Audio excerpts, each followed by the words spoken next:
సాక్షి cinema నిలికిత. Ram Charan దంపతులు ప్రముఖ ఆలయాన్ని సందర్శించారు. మణికట్టు చికిత్స కోసం కోయంబత్తూర్ వెళ్లిన మెగా జంట అయ్యప్ప స్వామి వారిని దర్శించుకున్నారు. సామాన్య భక్తుల్లాగే వెళ్లి స్వామి వారికి మొక్కులు చెల్లించుకున్నారు.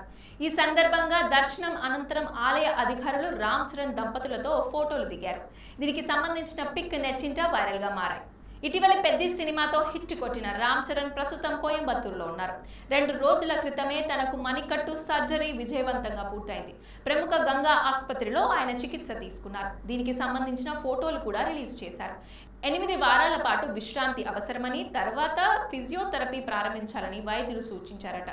అయితే మరో 4-5 రోజుల పాటు అక్కడే ఉండి హైదరాబాద్కు తిరిగి రానున్నట్లు తెలుస్తోంది. సాక్షి టీవీ ప్రసారాలను నిలిపివేయటం చట్టరీత్యా నేరం. సాక్షి టీవీ ప్రసారాల కోసం మీ స్థానిక కేబుల్ ఆపరేటర్ను వెంటనే సంప్రదించండి. DTHలో, ఇంటర్నెట్లో కూడా సాక్షి టీవీ ప్రసారాలను వీక్షించవచ్చు.